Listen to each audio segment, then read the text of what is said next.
times than not, I think that's all a person needs, is a perspective shift.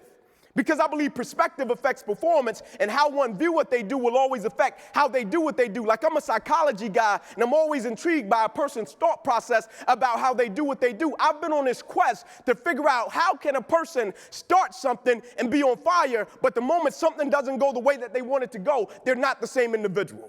I've been on this quest to figure out how can a person be on fire and say, man, this is what I've been put on this earth to do. But the moment a couple of things don't come back the way that they thought it would come back, they're not the same individual. And the words that they once spoke, it means nothing to them. I've been on this quest to figure out how can a person get on a journey to dreams, goals, and aspirations, and the moment they hit opposition, adversity, or challenge, it doesn't mean anything to them anymore.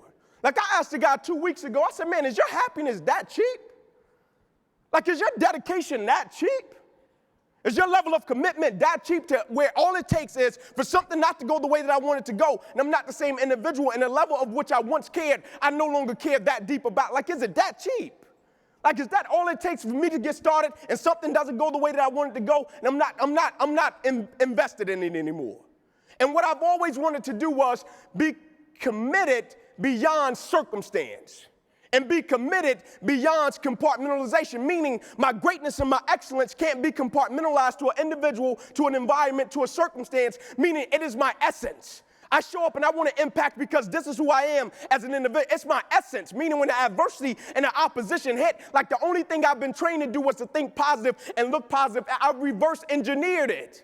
It's kind of like with kids, right? I got 2 kids, a 5-year-old son, 6-year-old daughter. When we're out with our children, it's an amazing thing. We can go out in public, and if they don't say thank you, we'll automatically recognize it, or if they do something bad, automatically pick it up, say, hey, you need to correct that.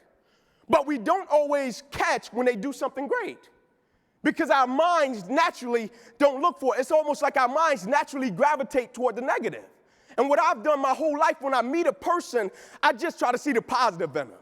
When I come in contact with a situation, people ask me all the time, Inky, you're so positive. Do you not see the negative side of things? And I said, no, that's not it. I see the negative side just like you see the negative side. I just haven't seen how the negative side can help me become the man that I strive to become every single day.